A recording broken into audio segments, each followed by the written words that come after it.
Good morning. Good morning. Very good morning.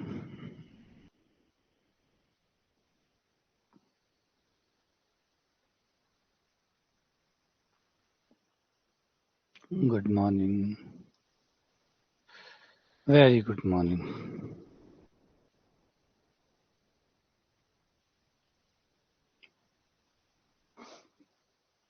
Radhe Radhe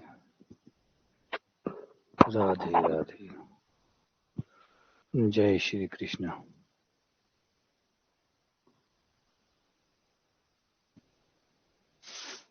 happy Monday good morning good morning good morning very very good morning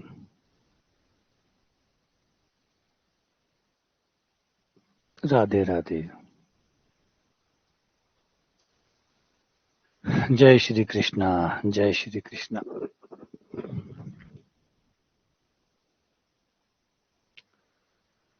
हाँ रात को हुई थी बारिश हमारे और बताया हुआ है बारिश का कि संभावना है बारिश की आज भी संभावना बताया रात को बारिश हुई है और दिन में भी बारिश की संभावना है कल भी बारिश की संभावना है 2-3 दिन कंटिन्यू बारिश की संभावना बताई हुई है अब देखते हैं बारिश होती है नहीं होती है गुड मॉर्निंग गुड मॉर्निंग वैसे मौसम बहुत अच्छा है मौसम बहुत बहुत अच्छा है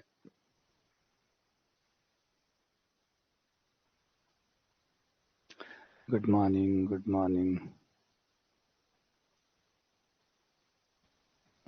हाँ ज्यादा बारिश भी परेशानी का सबक है ज्यादा बारिश भी तो बड़ी परेशान करती है फिर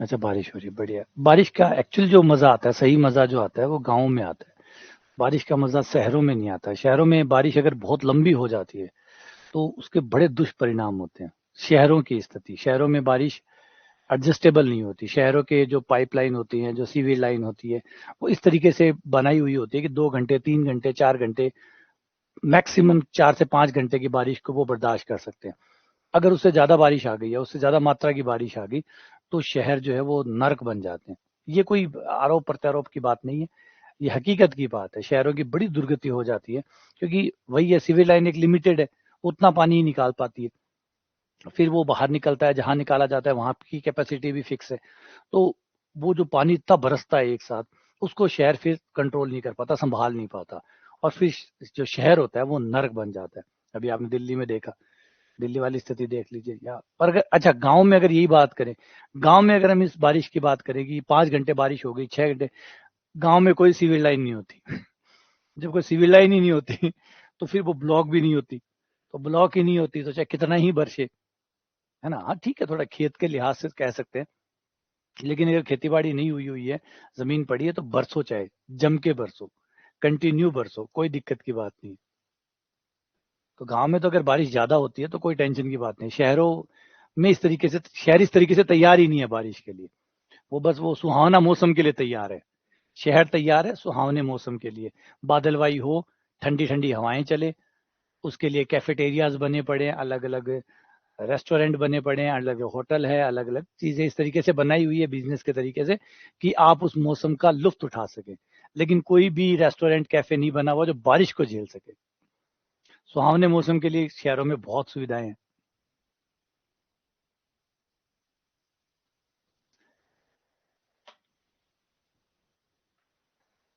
चलो आज हम ऑप्टिमाइजेशन के ऊपर बात करने वाले हैं जो लास्ट टाइम हमने पढ़ी थी वो थी शुरुआती बातें समीकरण क्या होते हैं जो हमने पढ़ा है अभी उस पे एक एक नजर मार लेते हैं थोड़ा गैप हो गया इसलिए हमने पढ़ा समीकरण क्या होता है समीकरण के बाद रेखिक समीकरण क्या होता है रेखिक के बाद रेखिक समीकरण निकाय क्या होता है फिर हमने पढ़ा रेखिक समीकरण का मैट्रिक्स में कैसे लिखा जाता है समीका और असमीका क्या होती है फिर हल और हल क्षेत्र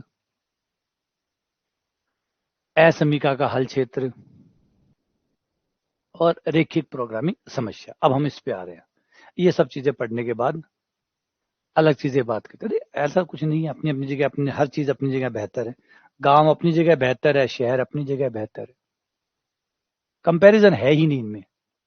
मैं कह दूं शहर बढ़िया है तो गलत है, मैं कह दूं गांव बढ़िया है तो बेहतर है। ये फिर दोनों ही कंपटीशन, फिर कंपटीशन वाली चीजें ही नहीं ना। अब आप साइकिल या बाइसिकल, एक आप कह रहे हैं बाइक, एक तरफ आप कह रहे हैं कार, तो बाइक अपनी जगह बेस्ट है, कार अपनी जगह बेस्ट है। तो जो कार की जगह ना तो बाइक ले सकते हैं, ना बाइक की जगह कार ले सकते हैं। रेखिक प्रोग्रामिंग समस्या, अब ध्यान से समझिएगा, यहाँ से हमारा मेन जो चीज है वो शुरू हो रही है। रेखिक प्रोग्रामिंग समस्याएं, रेखिक प्रोग्रामिंग समस्याएं क्या होती है? ऐसी प्रॉब्लम्स हमारे दैनिक जीवन से जुड़ी हुई, या विज्ञान से जुड़ी हुई, या इंजीनियरिंग से जुड़ी हुई, या तकनीक से जुड़ी हुई वह समस्याएं जिनकी शर्तों को, शर्तें दी गई होंगी, समस्या दी गई होगी, जिस समस्या को आप रेखिक समीकरण में व्यक्त कर सके, रेखिक समीकरण में आप व्यक्त कर सके। अगर किसी समस्या को रेखिक समीकरण में लिखा जा सकता है, ये रही आपकी कोई समस्या, चाहे वो जो भी हो, कोई प्रॉब्लम है, उस प्रॉब्लम को आप लिख सकते हैं, लिख पाते हैं रेखिक समीकरण निकाय के रूप में।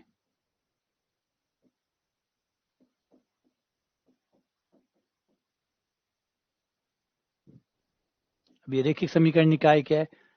आपकी जो समस्या है, उस समस्या की जो शर्तें हैं, जो कुछ तो प्रॉब्लम है, तो प्रॉब्लम है तो कुछ तो दिया गया होगा, कुछ दिया गया होगा और कुछ पूछा गया होगा। जो दिया गया होगा उसे अगर आप रेखिक समीकरण में बदल पाते हैं, वो रेखिक समीकरण में बदल जाता है, तो आपकी प्रॉब्लम क्या होगी? रेखिक समीकरण निकाय की प्रॉब्लम होगी। फिर उस रेखिक समीकरण निकाय के साथ एक उद्देश्य सेट है कि भैया इनको हल ऐसे मत करो, हर कैसे हल मत करो, एक उद्देश्य दूंगा, इसके अनुसार सॉल्व करो। जैसे मैंने 5 आदमियों को बुलाया और कोई काम दिया, अब कहाँ 5 आदमी काम तो करेंगे, लेकिन काम के साथ मैंने उद्देश्य ऐड कर दिया कि भाई मुझे काम जल्दी चाहिए, या दूसरा उद्देश्य कि मुझे काम जल्दी नहीं चाहिए, काम आप 2 दिन लगाओ, 3 दिन लगाओ, मुझे बढ़िया काम चाहिए, है ना। तीसरा ये हो सकता है कि घटिया बढ़िया छोड़ो, बस मुझे तो कम से कम पैसे में काम करवाना है। तो ये होता है उद्देश्य। उद्देश्य होता है जब आप काम तो करवा रहे हैं, काम तो वही करवा रहे हैं, मान लीजिए मैं ऊपर जो भी छत पे काम करवा रहा हूँ, काम वही करवा रहा हूँ, लेकिन मेरे उद्देश्य अलग अलग है। एक बार है जल्दी से कर दो, फटाफट कर दो, जल्दी हो जाना चाहिए। नंबर 2 बोला है जल्दी जल्दी की जरूरत नहीं है, मुझे क्वालिटी चाहिए, मुझे बढ़िया चीज चाहिए। तीसरा ये हो सकता है कि क्वालिटी वालिटी सबको छोड़ो, मैं तो 10,000 रुपये दूंगा, 10,000 में जो कर सकते हो वो कर दो। तो अलग अलग उद्देश्य हो गए। समस्या एक है लेकिन उद्देश्य अलग अलग है कि भैया इस समस्या को हल करो लेकिन इस उद्देश्य के साथ करो। तो दोबारा से समझते हैं कि आपकी जो समस्या है, याद रखिए उन्हीं समस्याओं को हम लीनियर प्रोग्रामिंग प्रॉब्लम बोलेंगे ना। अब आपकी वो जो 10th वाले टॉपिक है वो सारे खत्म हो गए, इसलिए 10th की क्लासेस अब आपकी बंद हो गई है, और 10th के साथ आपकी जो 12th की क्लासेस है, जो टॉपिक चल रहा है उसको डबल कर दिया, उसके 2 क्लासेस कर दिया। 10th वाले जितने भी टॉपिक थे वो सारे हो चुके हैं, टोटल जितने थे वो 10th के सारे टॉपिक 10th लेवल तक के, है ना, 10th लेवल तक है। जैसे टिग्नोमेट्री है, टिग्नोमेट्री में बेसिक टिग्नोमेट्री 10th लेवल तक आती है, वो पूरी हो गई। तो जो भी 10th लेवल तक का जो कंटेंट था वो सारा पूरा हो चुका है। तो अब 12th वाला जो है उसकी डबल क्लासेस आपकी कर दी गई है, ठीक है ना। तो आज वापस से आते हैं। तो ऐसे सवाल बोल दो या समस्याएं बोल दो, ऐसी समस्याएं जिनको आप रेखिक समीकरण में लिख सकते हो तथा उनका एक उद्देश्य हो, इस टाइप की प्रॉब्लम को एलपीपी कहते हैं, लीनियर प्रोग्रामिंग प्रॉब्लम कहते हैं, रेखिक प्रोग्रामिंग समस्या। अब ये क्या है, कैसे है, इन सब पे भी बात करेंगे धीरे धीरे से, एक एक पत्ते खोलते जाएंगे और बात समझते जाएंगे। फिलहाल तो ये समझिए कि जिस समस्या को आप रेखिक समीकरण में नहीं लिख सकते हो वो समस्या एलपीपी है ही नहीं। कोई प्रॉब्लम ऐसी है जिसको आप रेखिक समीकरण में नहीं लिख पाते हैं तो वो एलपीपी नहीं है, जिसको लिख पाते हैं वो एलपीपी है। वो कौन सी है जिसको लिख पाएंगे, किसको नहीं लिख पाएंगे, तो वो आगे बढ़ेंगे तो बात आ जाएगी। अभी फिलहाल सिर्फ परिभाषा के तौर पर बात कर रहा हूँ कि भाई वो समस्याएं जिनको आप रेखिक समीकरण में लिख पाएंगे, उनका एक उद्देश्य होगा, ये दोनों आप पूरे करेंगे, समीकरणों को इस लिहाज से सॉल्व करेंगे, इस तरीके से सॉल्व करेंगे कि आपका उद्देश्य पूर्ति हो जाए। इस टाइप की कोई प्रॉब्लम है जो रेखिक समीकरण बने हुए हैं, साथ में एक उद्देश्य अटैच है, इस टाइप की प्रॉब्लम को एलपीपी कहा जाता है, रेखिक प्रोग्रामिंग समस्या कहा जाता है। अब इनको सॉल्व करने के लिए बीच में प्रोग्रामिंग वर्ड जो यूज किया गया है उसका बड़ा खास महत्व है। प्रोग्रामिंग का जो सही मतलब होता है वो होता है प्रोग्राम करना। जैसे हम भी डे बाय डे पे यूज बोलते हैं, आज का क्या प्रोग्राम है, आज का क्या प्रोग्राम है। प्रोग्राम शब्द का मतलब होता है हम क्रम तय करते हैं कि भाई सुबह मैं ये करूंगा, फिर ये करूंगा, फिर ये करूंगा, फिर ये करूंगा, फिर ये करूंगा, है ना। तो प्रोग्राम वर्ड जो होता है, प्रोग्राम कोई कोडिंग का मतलब नहीं है कि कोई सॉफ्टवेयर प्रोग्राम बना रहा है। प्रोग्राम वर्ड हमारे डे बाय डे का है। प्रोग्राम का मतलब होता है शेड्यूल करना, चीजों को शेड्यूल करना, क्रमगत करना, कब कब कब क्या करना है। तो प्रोग्रामिंग वर्ड जो यूज किया गया है वो इसी तरीके से यूज किया है कि ये जो रेखिक समस्याएं होंगी इनको हम एक प्रोग्राम बना के देंगे कि भाई पहले ऐसे करना, फिर ये करना, फिर ये करना, फिर ये करना, फिर ये करना, ऐसे करते करते आपको हल मिल जाएगा। तो इसलिए बीच में प्रोग्रामिंग वर्ड ऐड किया गया। तो यहाँ पे जो प्रोग्रामिंग वर्ड है वो इसलिए ऐड किया, यहाँ कोई हम कोई कोडिंग नहीं कर रहे, है ना। कोई C++ या सी पे या जावा पे या वेब डॉट नेट पे, है ना, पाइथन पे, किसी पे प्रोग्रामिंग नहीं करने वाले। प्रोग्रामिंग का वर्ड यहाँ पे है कि भाई जो समस्या होगी, LPP जो रेखिक समस्या होगी, उसको हल करने के लिए हम प्रोग्राम बना के देंगे। मतलब तरीका, एक क्रियाविधि बना के देंगे, पहले ये करना, फिर ये करना, फिर ये करना, ऐसे ऐसे करना, आपकी प्रॉब्लम सॉल्व हो जाएगी। ठीक है, ये शब्द प्रोग्रामिंग के लिए यूज किया गया। चलो आगे बढ़ते हैं, आएंगे वापस डिटेल में आएंगे इनके ऊपर।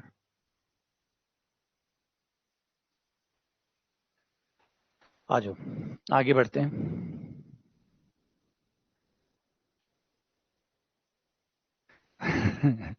एक्चुअली टेस्ट आप लोगों को एडवांस इसलिए लगते हैं कि टेस्ट में मैं नहीं होता आपके साथ।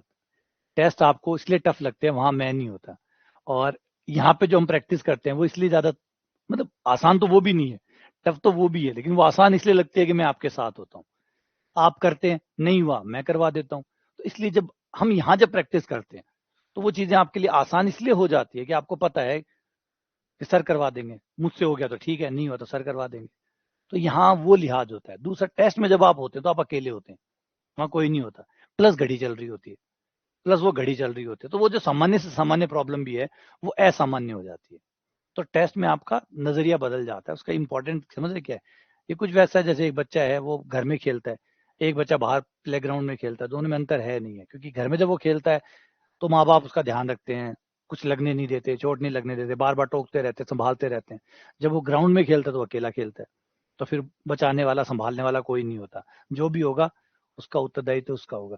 तो वो टेस्ट के साथ, तो टेस्ट इसीलिए टफ हो जाता है। टेस्ट टफ नहीं है, अगर मैं आपके साथ बैठ के टेस्ट को सॉल्व करवाऊं तो फिर वो इजी हो जाएगा, लेकिन फिर उसका कोई महत्व नहीं रहता, इसलिए टेस्ट मुश्किल है। चलो, दो प्रकार के तीन चार चर है, उनके बारे में हम बात करेंगे। तीन चार चरों के बारे में बात करेंगे। न्यूनता पूरक चर एक खास प्रकार का चर है। एक इसके बाद में एक और आएगा जिसका नाम होगा आधिक्य पूरक चर। इनके इंग्लिश नाम याद कर लो, हिंदी नाम में अगर दिक्कत आए तो इंग्लिश नाम याद कर लो। इनका है सरप्लस वेरिएबल और स्लैक वेरिएबल।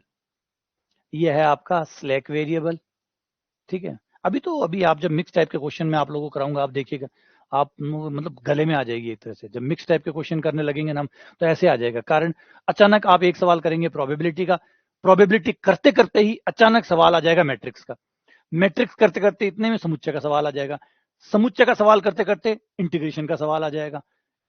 तब जो परेशानी होगी, अभी तो एटलीस्ट आपको इतना तो पता है कि आप जो पढ़ रहे हैं वो एक टॉपिक पढ़ रहे हैं, उसी के सवाल आएंगे। तो वो थ्योरी, उतनी थ्योरी को याद रखने की जरूरत है जितना उस टॉपिक की है। तो ये कितना फर्क है, जब याद करिए, जब हम मिक्स टाइप के क्वेश्चन करेंगे तो वहां पे जंपिंग होगी, यहां से यहां, यहां से यहां, यहां से यहां। अचानक ही आप सोच कर देखो, कल्पना करके देखो, समुच्चय का सवाल निकाला फर्स्ट, दूसरा प्रायिकता का आ गया, अब प्रायिकता निकाल रहे थे, इतने में समाकलन आ गया, अगला तीसरा सवाल समाकलन आ गया। तब जब चीजें आएंगी तब कितना मुश्किल होगा, उसकी कल्पना करिए कि वो कितना मुश्किल होता है। ये सबसे मुश्किल काम जो होता है ना, ये होता है ये जंपिंग को कवर कर पाना। क्योंकि तब आपको पूरा सिलेबस, पूरे फॉर्मूले, पूरी थ्योरी सब साथ में लेके चलना पड़ता है। साथ में भी लेके नहीं चलना पड़ता, साथ में भी लेके नहीं चलना पड़ता, इवन टक क्लिक होना चाहिए, फटाफट क्लिक होना चाहिए। तो यही तो, मैं आपको गलत थोड़ी कहता हूं, मैं कहता हूं लोग, हर कोई कोर्स कर रहा है। आप जाके देखिए कौन ऐसा है जो जो पढ़ने वाला है, जिसको सिलेक्शन चाहिए, वो कोर्स तो कर ही रहा है, लेकिन कोर्स सही तरीके से नहीं कर रहा। दिक्कत तो यही तो आती है, सिलेक्शन क्यों नहीं आते, कोर्स हर कोई कर रहा है लेकिन तरीके से नहीं कर रहा। जो तरीके से होना चाहिए वो तरीके, वो प्रॉब्लम्स को एड्रेस नहीं कर रहा है कि क्या क्या प्रॉब्लम होती है। आपको जो समझने वाली बात है ना, उसको समझिए कि प्रॉब्लम क्या है।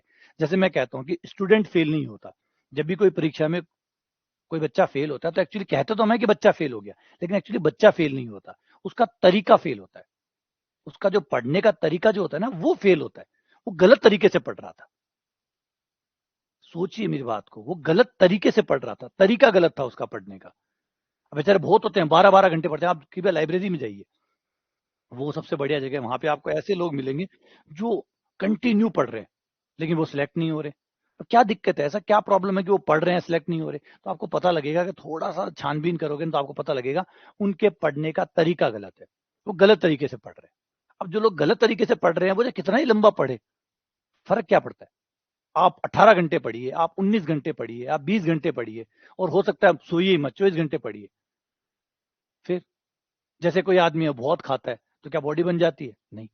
तो सही तरीका जो है ना वो बहुत इंपॉर्टेंट होता है, लोगों के पास सही तरीके की जगह नहीं है। अब सही तरीके जैसे मैंने अभी बताया कि हम टॉपिक वाइज तो पढ़ते ही हैं, कंटिन्यू पढ़ते हैं, कोर्स करते हैं तो टॉपिक वाइज तो पढ़ते ही पढ़ते हैं, लेकिन हम क्या नहीं पढ़ते, हम मिक्स टाइप की प्रैक्टिस कभी नहीं करते। मिक्स टाइप की प्रैक्टिस होती नहीं, कौन सी कोचिंग है बता दो मुझे, आप लोग जानते हो तो बता दो, कौन सी कोचिंग ऐसी है जिसमें मिक्स टाइप की कोचिंग होती है? तो मिलेगा, कहीं नहीं करवाते, हर जगह टॉपिक वाइज पढ़ा देते हैं, घर भेज देते हैं। तो मिक्स टाइप की प्रैक्टिस तो कभी होती ही नहीं है। अब मिक्स टाइप की प्रैक्टिस नहीं होती तो वो पूरे सिलेबस के साथ प्रैक्टिस कैसे करता है? वो कर ही नहीं पाता, नहीं कर पाता, तो फिर वो तरीका फेल हो गया, है ना? अब उसे टॉपिक वाइज तो पता है लेकिन मिक्स टाइप की तैयारी उसने नहीं की हुई। ठीक है, एक मिनट।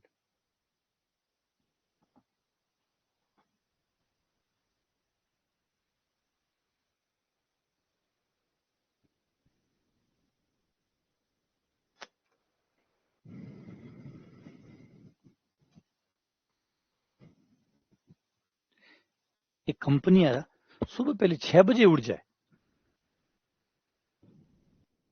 6 बजे तैयार है वे। चलो,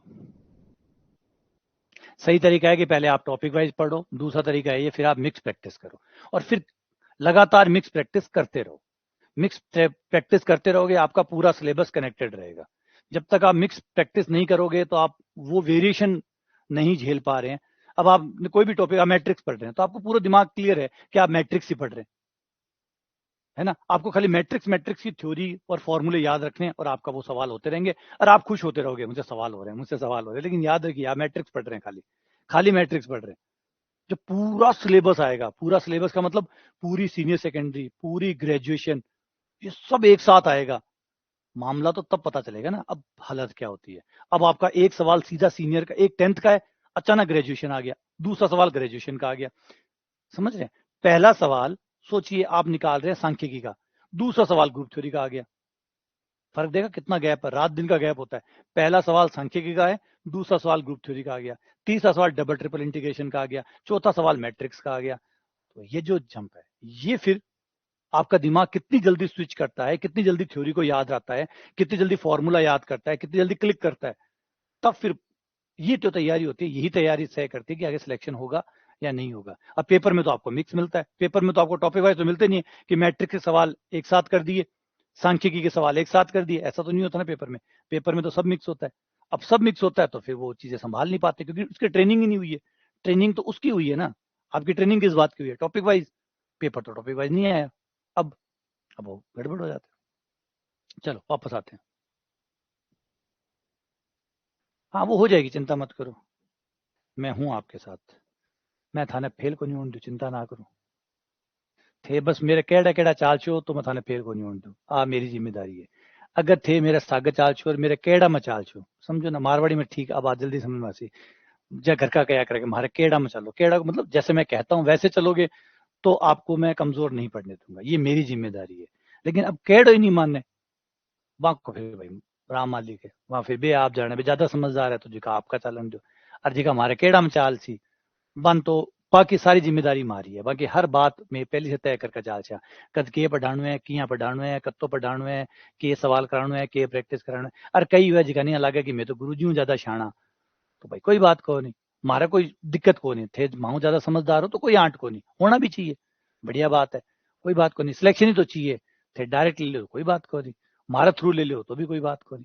तो बात है तुम्हारे केड़ा में चाल छो तो मैं सारी चीजें एड्रेस करके चाल छा, कोई चीज में भी थाने पीछे कौन रहने दिया, परीक्षा के टाइम पे गौर कर लीजिए, एक भी चीज थाने दिक्कत कौन देगी अगर थे केड़ा में चल जाए तो, और या फिर परीक्षा के दिन थे आ याद करोगा कि हाँ सर कहो और आप मान्या को नहीं, ई वजह से गड़बड़ होगी, वरना सर तो घनी बार समझायो, तो कमी कौन छोड़ू, आ मेरी गारंटी है। आ जाओ वापस से। तो दो चरों के बारे में बात करते हैं। सबसे पहला है न्यूनता पूरक, दूसरा है आधिक्य पूरक। ये न्यूनता पूरक आधिक्य पूरक क्या होता है? एक होता है आपके समीकरण में पहले से ही चर है, आपके जो समीकरण है उसमें पहले से ही चर होते हैं, जैसे 2x प्लस वाई, इन्हें मूल चर कहा जाता है। जो समीकरण में शुरुआत में ही अवेलेबल होते हैं इन्हें मूल चर या बेसिक वेरिएबल कहा जाता है। रिपीट, जो पहले से ही होते हैं इनको बेसिक वेरिएबल कहा जाता है, मूल चर।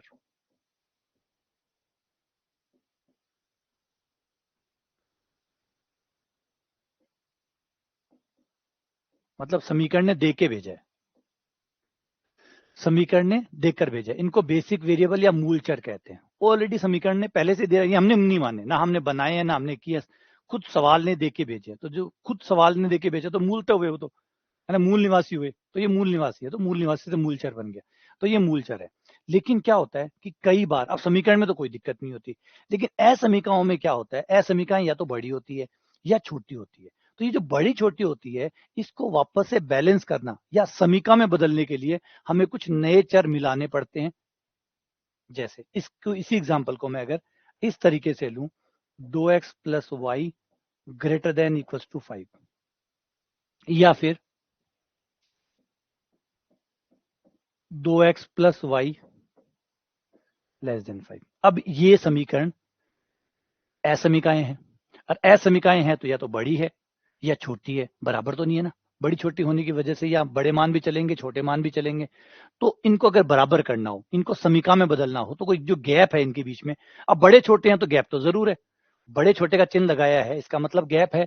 जैसे मैं कहूं कि 9 बड़ा है 5 से, तो अगर मैं बड़ा बोल रहा हूं तो ऑब्वियसली बात है, मतलब ये है कि दोनों में गैप तो है। जब बड़ा छोटा आप बोल रहे हो, सोचो दो भाई आप कह रहे बड़े छोटे हैं, बड़े छोटे मतलब उन्हें उम्र का कोई तो गैप है, उनके बीच में एज का गैप जरूर है।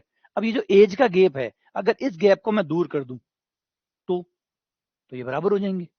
गैप को मैं बराबर कर दूं, ये बराबर हो जाएंगे। अब ये 9 बड़ा है 5 से, तो अगर मैं इस साइड में इसे 4 जोड़ दूं तो ये बराबर हो जाएंगे, या फिर इस साइड में 4 घटा दूं तो बराबर हो जाएंगे। हाँ, तो इसका मतलब जो गैप है, जो भी इनके बीच का गैप है, जो अंतर है दोनों साइडों में, उस गैप को अगर मैं ऐड कर दूं या घटा दूं, ऐसा करने से समीकरण बराबर हो जाएंगे। छोटी बड़ी है, देखो साफ दोबारा से, छोटी बड़ी है इसका मतलब गैप तो है, छोटी बड़ी है इसका मतलब एक पाला छोटा है एक ऊपर है, एक नीचे या ऊपर है, कुछ भी हो, चाहे कोई भी हो, चाहे एलएचएस बड़ा हो और चाहे आर असमीका है, इसका मतलब सीधी सीधी बात है कि ये बैलेंस में नहीं है। अगर ये बैलेंस में नहीं है तो आप दो तरीके कर सकते हैं, या तो जो ऊपर है उसे घटा दो वो नीचे आ जाए, या फिर जो नीचे है उसमें जोड़ दो वो ऊपर आ जाए, दोनों बराबर हो जाए।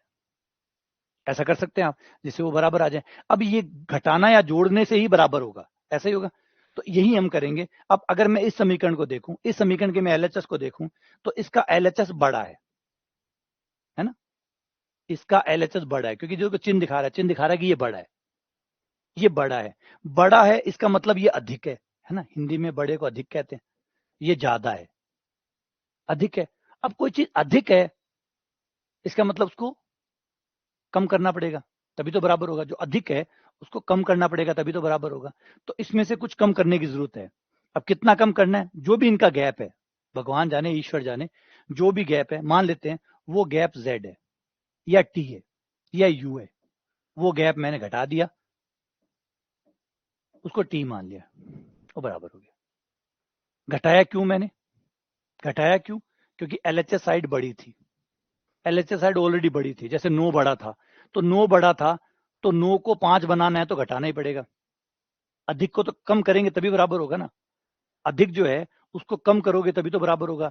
अगर कम है तो अधिक करो, कम को अधिक करो, मतलब 5 छोटा था, या तो 5 को बढ़ा लो, या तो 5 को बढ़ा लो, या फिर कम को बड़ा कर लो या बड़े को कम कर दो। तो मैंने क्या किया, एक तो ये किया कि बड़े को कम कर दिया, बड़े को कम कर दिया। एक काम और भी कर सकता हूँ, आप कहो कि घटाया क्यों, जोड़ भी तो सकते थे, बिल्कुल जोड़ सकते थे, बिल्कुल जोड़ सकते थे। जोड़ना किधर पड़ता, जो साइड कम है उधर जोड़ो, ये लो 5 प्लस t, बात तो वही रही, बात तो वही रही, t इधर आ जाएगा, बात एक ही है। कोई फर्क पड़ा, बात बराबर ही तो करनी है, क्या फर्क पड़ा, तो कोई फर्क पड़ा ही नहीं। तो सीधा हम एक काम करो ना भाई, बराबर उद्देश्य इसको थोड़ी इसको छोटा करो और उसको बड़ा करो। उद्देश्य ये है कि भाई जो अपना एक साइड है उस एक साइड को एलएचएस साइड को पकड़ लो, अगर वो बड़ी है तो छोटी कर दो, छोटी है तो बड़ी कर दो, बात खत्म, बराबर अपने आप ही हो जाएगी। तो अब हम एलएचएस को पकड़ लेंगे, जो भी एलएचएस साइड होगी उसको पकड़ लेंगे। अगर वो बड़ी है, अगर अधिक है तो उसको कम कर देंगे, और कम है तो अधिक कर देंगे, मतलब पूरक कर देंगे। पूरक का मतलब समझ रहे हो? पूरक, पूरक का मतलब पूर्ति कर देना, है ना, जो भी कमी है उसको पूरा कर देना। तो इसमें अधिकता थी, अधिकता थी, पहले बड़ी थी मतलब अधिकता थी, अधिकता थी तो हमने घटा दिया, बराबर हो गया, ठीक है। या फिर इस समीकरण को देखो, इसमें न्यूनता है, ये छोटी है, छोटी है, छोटी है तो कम है, अधिक, है ना, दो ही तो चीजें होती है, या तो छोटा या बड़ा, अधिक या कम। ये कम है तो इसको उठाना पड़ेगा। तो इसमें मान लो जो भी अंतर है, जो भी अंतर हमें नहीं पता, क्योंकि यहाँ तो हमें साफ पता था कि एक तरफ 9 है, इस तरफ 5 है, तो अंतर 4 होगा। तो ऑब्वियसली बात है, बड़ा छोटा है तो अंतर तो होगा, कुछ तो होगा। वो जो भी अंतर है उसका नाम रख लो, टी यू वी डब्ल्यू, जो भी रखना चाहो उसका नाम रख के इधर अब जोड़ना पड़ेगा, उसको जोड़ दिया, ये लो। इस बार कमी थी, अब कमी को तो जोड़ के ही पूरा किया जा सकता है, अधिकता को घटा के कम पूरा किया जा सकता है। तो इस प्रकार के दो चर, एक वो जो अधिकता में मिलाए जाते हैं कम करने के लिए, एक होते हैं जो कमी में मिलाए जाते हैं बढ़ाने के लिए। इसे तो कहते हैं न्यूनता पूरक। देखो नाम पे जाओ, नाम बड़े शानदार है, न्यूनता पूरक। इसमें न्यूनता थी, न्यूनता मतलब न्यून था, छोटा था, है ना। हिंदी में कमी को न्यून भी तो कहते हैं, न्यून। इसमें कमी थी, इस कमी को पूरा करने के लिए हमने जोड़ा, न्यूनता पूरक चर, ऐसा चर जो न्यूनता को पूरा करता हो, कमी को पूरा करता हो। अब आप में विटामिन की कमी है तो डॉक्टर क्या करेगा, आपको सप्लीमेंट्स देगा, एक्स्ट्रा विटामिन देगा, और विटामिन देगा ताकि वो कमी पूरी हो जाए। अब ये थोड़ी और विटामिन निकाल लेगा। आप में खून की कमी है तो वो खून निकालेगा थोड़ी, वो तो डालेगा ना। कमी है तो डालना पड़ेगा, ऐड करना पड़ेगा। अधिकता है तो निकालना पड़ेगा। जैसे चर्बी है, अगर मान लो किसी की चर्बी ज्यादा है, कोई मोटापा ज्यादा है, तो डॉक्टर थोड़ी कहेगा ठीक है और चर्बी खाओ और फैट खाओ ताकि तुम और वजन बढ़ जाए। ज्यादा है तो कम करने की कोशिश करेगा, कम है तो तभी तो बैलेंस होगा। तो ये दो प्रकार के चर होते हैं, एक होता है न्यूनता पूरक, जिसको जब एलएचएस साइड छोटी होती है, छोटी साइड को बड़ा करने के लिए जोड़ते हैं, या यूं बोले जो चर जोड़े जाते हैं, जो एलएचएस में अगर जोड़े जा रहे हैं तो उन्हें न्यूनता पूरक चर कहा जाता है। अगर असमीका के हिसाब से घटाना पड़ रहा है तो उसे आधिक्य पूरक या सरप्लस वेरिएबल कहा जाता है। ठीक है, क्लियर हुआ बात। एलएचएस में आपकी जो समीकरण है, जो असमीका है, उसमें आप क्या कर रहे हैं, घटा रहे हैं या जोड़ रहे हैं। एलएचएस साइड की बात करते हैं, एलएचएस साइड मतलब एक्स वाई वाली साइड। जो एक्स वाई वाली जो साइड है, क्योंकि हमारी रेखिक समीकरण होगी, रेखिक समीकरण होगी तो एक तरफ एक्स वाई होंगे, एक तरफ अचर पद होंगे, एक तरफ एक्स वाई होंगे, एक तरफ अचर पद होगा। तो जो एक्स वाई वाली साइड है उसमें कुछ जोड़ रहे हो या घटा रहे हो, अगर जोड़ रहे हो तो उसे न्यूनता पूरक कहते हैं, इसका मतलब कमी रही होगी तभी जोड़ा होगा, और घटा रहे हो तो इसका मतलब आधिक्य पूरक, सरप्लस वेरिएबल। ठीक है, आ जाओ एक एग्जांपल ले लेते हैं जिससे ये बात समझ में आ जाए।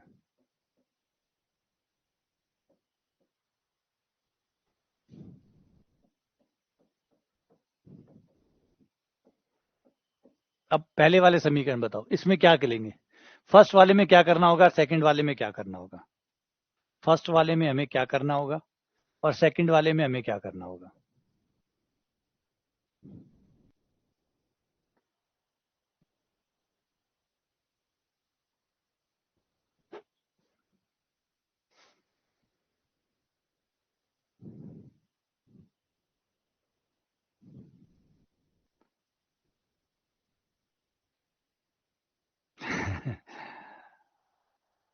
हाँ ठीक है,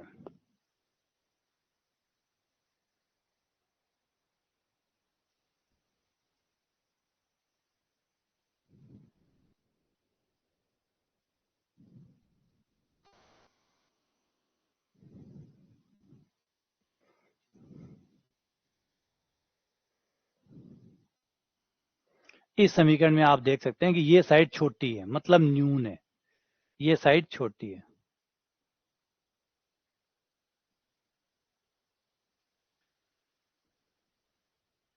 तो कुछ जोड़ना पड़ेगा। मान ले नाम पे मत जाइएगा, सोचेगा मत कि आर क्यों बोल रहे हो, पी क्यों बोल रहे हो। थारी मर्जियों जो नाम आवे वो दे दीजिए, लैम्डा दे दो, म्यू दे दो, या वाई जेड है तो एक्स वाई तो हो चुका है, जेड नाम दे दो, यू नाम दे दो। नामा की कोई कमी को नहीं। ठीक है। अब यहाँ पे भी यहाँ अधिकता है। देखो ये साइड बड़ी है, ये बड़ी है मतलब अधिक है, पहले से ही बड़ी है तो इसको कम करना होगा, मतलब इसे घटाना होगा। तो मान लो इसमें टी घटा दिया, कुछ तो अंतर होगा, वो अंतर होगा वो घटा देंगे। तो समझ गए। अगर आप ऐड करते हो तो इसे स्लैक वेरिएबल कहा जाता है, मतलब न्यूनता पूरक कहा जाता है। अगर आप घटाते हैं तो इसे सरप्लस वेरिएबल कहा जाता है। स्लैक और सरप्लस। शुक्रिया, आप लोगों को मुझ पे भरोसा है तो बहुत बहुत शुक्रिया। देखिए एक चीज समझिए बात को, कि मैं आप लोगों को कितने समय तक याद रहूंगा ये इस बात पे निर्भर करेगा कि मैंने कितनी मेहनत आप पे की है ना। एक ये ह्यूमन साइकोलॉजी है। मैं आपको उतने दिन ही याद रहूंगा जितनी मैंने आप पे मेहनत की है। अगर सपोज कीजिए मैं आप पे कम मेहनत करूंगा तो आप कम समय में मुझे भूल जाएंगे। अगर मैंने आप पे ज्यादा मेहनत की है तो आप मुझे ज्यादा समय तक याद रखेंगे। तो अगर मुझे आपके दिमाग पर, आपके जहन में लंबे समय तक रहना है तो मुझे लंबी मेहनत करनी होगी, ज्यादा अच्छा रिजल्ट देना होगा। अगर मैं आज आप में से किसी का सिलेक्शन दे देता हूँ तो यूं मानिए मैं आपके लिए लाइफ टाइम आपके साथ रह जाऊंगा, वरना आप भूल जाएंगे। तो कौन अमित जी, अगली बार किसी और कोचिंग में चले जाएंगे। लेकिन अगर मैंने आपका सिलेक्शन निकाल दिया है ना, सोचिए, कल्पना करिए जरा कि अगर आपका, जबकि होना ही होना है, कल्पना करने की जरूरत ही नहीं है, आप आज नहीं तो कल आपको सिलेक्ट करवा के ही छोड़ेंगे। तो जब आपका सिलेक्शन हो जाएगा तो जिंदगी भर मैं आपके दिमाग पे रहूंगा, जिंदगी भर, है ना। लास्ट दम तक आप मुझे याद रखेंगे, कभी नहीं भूलेंगे मुझे। तो ये होती है लाइफ टाइम चीजें बनाना, या ऐसी चीजें बनाना जो जिंदगी भर आपके साथ रहे। और हर पैसे इतने इंपॉर्टेंट नहीं होते जितनी ये चीजें इंपॉर्टेंट होती है। ये सबसे ज्यादा महत्वपूर्ण होती है कि आपने आपके साथ जुड़ने वाले लोगों को किस तरीके से बदला, या उनकी जिंदगी को किस तरीके से बेहतर किया। बचना यही होता है। खा पी के, जिसे कहते हैं ना, खा पी कर बच्चे किए, खा पी वही बच्चे, बाकी सब चीजें तो धूल हो जाए, है ना। चलो आ जाओ आगे बढ़ते हैं, प्रतिबंधों पे आते हैं। प्रतिबंध क्या होते हैं? कुछ वर्ड है जो हम जब एलपीपी को सॉल्व करेंगे तो यूज करेंगे। प्रतिबंध का मतलब होता है शर्तें। आपका सवाल शर्तें लगाएगा, आपका सवाल शर्तें लगाएगा, है ना। आपका सवाल आप पे शर्तें लगाएगा। शर्तें कैसे होगी कि कहेगा भाई ये गाड़ी है या ये मशीन है, इसको 8 घंटे चलाना है। ये व्यक्ति है, इससे 8 घंटे काम कराना है। ठीक है, बिजली है, इतनी ही खपत करनी है। पैसा है, इतना ही खर्च करना है। तो वो शर्तें लगाएगा। उन शर्तों को प्रतिबंध कहा जाता है। और ये सारी की सारी शर्तों की सबसे खास बात ये होगी कि सबकी सब, दोनों जो शर्तें हैं, जितनी भी शर्तें उसके अंदर है, सबकी सब शर्तें समीकरण में बदल जाएगी। सबकी सब शर्तें समीकरण में बदल जाएगी। फॉर एग्जाम्पल, मान लीजिए एक बच्चे को पेंसिल और 2 प्रकार के पेन खरीदने, 2 प्रकार के पेन खरीदे और उसकी मम्मी ने कह दिया कि भाई 5 से ज्यादा पेन मत खरीदना, 5 से ज्यादा पेन मत खरीदना। उसको पसंद आए, उसे 2 पेन खरीदने थे उसको, या पेन और कॉपी खरीदनी थी, यूं मान लो कोई भी 2 चीजें, मान लो 2 चीजें उसको खरीदनी थी। और मम्मी पापा ने कहा कि भाई एक काम करो, जो भी खरीदनी है 5 से ज्यादा चीजें मत खरीदना। अब 5 से ज्यादा चीजें मत खरीदना, तो पहली टाइप की चीज मान लीजिए उसने एक्स खरीदी, वो जो भी है, पेन है या कॉपी है या पेंसिल है, वो एक्स पेंसिल उसने खरीद ली। अब दूसरी मान लो सेकंड चीज जो भी है, उसकी वाई चीजें खरीद ली। लेकिन उसे पता है कि घर वालों ने शर्त लगाई है कि चाहे पेन, पांचों पेन खरीद लो, चाहे पांचों कॉपी खरीद लो, चाहे 2 पेन 3 कॉपी खरीद लो, कुछ भी खरीदो, इनका जोड़ 5 से कम रहना चाहिए।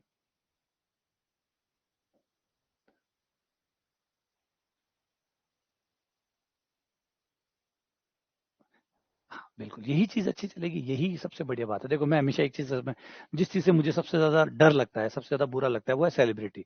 हमें कभी भी, आप भी लोग अपने जीवन में याद रखिएगा, जब आप अच्छे सफल हो जाए और हो जाए, इससे बच के रहिएगा। इस चीज से बच के रहिएगा, सेलिब्रिटी बनने की कोशिश मत करिएगा, कभी भी मत करिएगा। ये दिखने में चमकदार चीज है, ये बहुत चमकती है, बहुत शाइन करती है, लेकिन उतनी ही खतरनाक चीज है, उतनी ही खतरनाक चीज है। अगर जिंदगी को अच्छे से जीना है, अगर आपका मकसद जिंदगी जीने से है, तो फिर कभी भी सेलिब्रिटी की तरफ मत भागिएगा, उस स्टारडम की तरफ मत भागिएगा। जितने आप औसत रहेंगे, जितने आप एवरेज रहेंगे, उतना आप अपना काम अच्छे से कर पाएंगे। आप में लोगों का इंटरफेयर नहीं होगा। विकास सर वाली आप पढ़ ही सकते हैं, देख ही सकते हैं, कोचिंग बहुत थी दिल्ली में, लेकिन नाम सिर्फ दृष्टि का आ रहा है। क्यों? कोचिंग तो और भी है ना, दिल्ली में तो सैकड़ों कोचिंग होंगी आईएएस की, सिर्फ दृष्टि का ही नाम क्यों आ रहा है? क्योंकि फेमस भी वही है, फेमस भी वही है। सोचा आपने कभी गौर किया तो दृष्टि का नाम क्यों आ रहा है? कोचिंग है तो राजेंद्र नगर में अगर आप जाए तो वहां तो सैकड़ों कोचिंग है, फिर दृष्टि का ही नाम क्यों आता है? तो जवाब आपको खुद मिल जाएगा, क्योंकि जो पॉपुलर है उसी का नाम आता है, जो अनपॉपुलर है उसका नाम कौन लेना चाहता है? तो वही बात है, तो खो गया ना, परेशानी हो गई, तो वो परेशानी बढ़ जाती है आपकी। वरना बाकी कोचिंग अब आराम से चल रही है, उनको कोई दिक्कत नहीं, क्योंकि ना तो उनके पास स्टार्डम था, स्टार्डम होगा तो खोएगा ना, तो स्टार्डम था ही नहीं तो खोएगा ही नहीं, बड़ी शांति से जिंदगी जीते हैं अपनी। तो इसीलिए औसत रहिए, ठीक ठाक रहिए, इसी में जिंदगी का सबसे बड़ा मजा है। तो एक्स प्लस वाई, हाँ, हर छोटी छोटी एक छींक से ज्यादा दूसरी छींक भी आपको परेशान कर देगी। तो वापस से आ जाते हैं कि एक बच्चे को माँ बाप ने कहा कि पेन और कॉपी खरीद ले, लेकिन 5 से ज्यादा मत खरीदना, 5 से ज्यादा मत खरीदना। अब उसकी मर्जी है कि कितनी कॉपी खरीदे, कितने पेन खरीदे। मान लीजिए जो पेन खरीदे उनकी संख्या एक्स है, कॉपियां खरीदी उनकी संख्या वाई है, तो ये जो एक्स और वाई दोनों है, इनका जोड़ वो 5 से कम ही खरीद सकता है, क्योंकि घर वालों ने शर्त लगा दी 5 की कि भैया तो 5 से कम खरीद ले या 5 के बराबर खरीद ले, लेकिन 5 से ज्यादा मत खरीदना।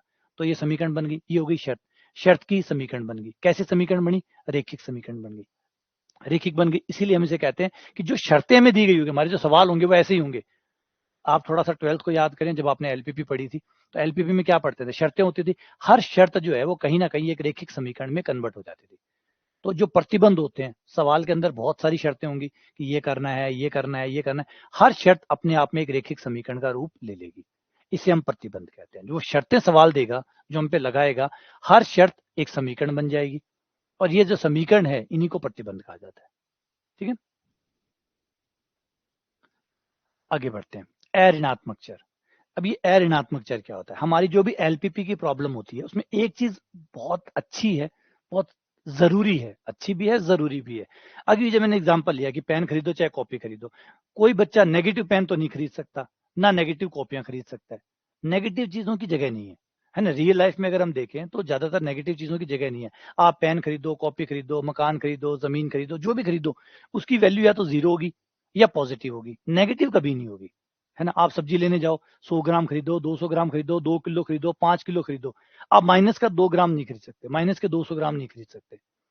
सही है? आपके खाते में जो है ना, आप पैसे डालते हैं, 200 डाल दीजिए, जीरो डाल दीजिए, मत डालिए कुछ भी, जीरो हो गया, 200 डाल दीजिए, 300 डाल, आप माइनस के 200 नहीं डाल सकते खाते में। तो नेगेटिव चीजें अगर हम देखें हमारे डे बाय डे में, तो नेगेटिव चीजों की जगह न के बराबर है।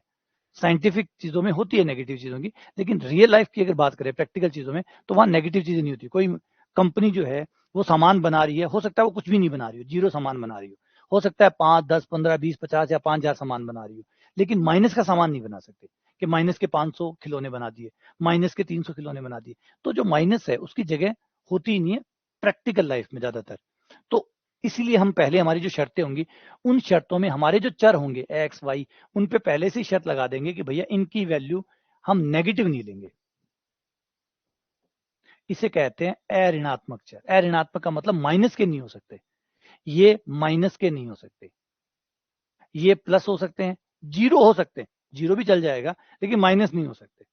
क्योंकि अगर रियल टाइम प्रॉब्लम्स आप सॉल्व कर रहे हैं, अगर वास्तविक जीवन की प्रॉब्लम सॉल्व कर रहे हैं, तो उसमें नेगेटिव की जगह होती नहीं है। जैसे मैंने भी एग्जांपल बताया, अगर आप देखो तो कहाँ नेगेटिव की जगह, नेगेटिव की जगह है ही नहीं। जिस भी प्रॉब्लम को आप सॉल्व करेंगे उसमें आपके जो वेरिएबल होंगे वो पॉजिटिव होंगे या जीरो हो जाएंगे, जीरो भी चल जाएगा, चलो जीरो होने का मतलब कुछ भी नहीं कर रहा, मत करो, लेकिन नेगेटिव की जगह नहीं होती। तो इसमें अऋणात्मक चर का मतलब होता है जो आपके समीकरण के अंदर जितने भी चर होंगे, उन चरों पे एक शर्त आपको नीचे नीचे जरूर मिलेगी कि भाई सबके मान नॉन नेगेटिव होने चाहिए, नेगेटिव नहीं चलेगा। इसे कहते हैं अऋणात्मक चर या नॉन नेगेटिव कंस्टेंट, अऋणात्मक प्रतिबंध, अऋणात्मक प्रतिबंध। आपकी जितनी भी शर्तें होंगी, सारी शर्तों के लास्ट में ये लिखा हुआ होगा कि भाई इसमें जितने भी चर हैं वो सब के सब नॉन नेगेटिव होंगे। ये हमारी एलपीपी की बहुत इंपॉर्टेंट जरूरी शर्त है। और क्योंकि ये शर्त होना जरूरी, मैंने समझा ही दिया कि हमारे जीवन की प्रॉब्लम सॉल्व कर रहे हो आप, और अगर हमारे जीवन की प्रॉब्लम सॉल्व कर रहे हो तो उसमें नेगेटिव की जगह बनती ही नहीं है। तो इसलिए एक्स वाई या जेड या डब्ल्यू जितने भी समीकरण में चर है, उन सब की वैल्यू नॉन नेगेटिव होगी। अभी सवाल करेंगे जिसमें ये सारी बातें कनेक्ट हो जाएगी।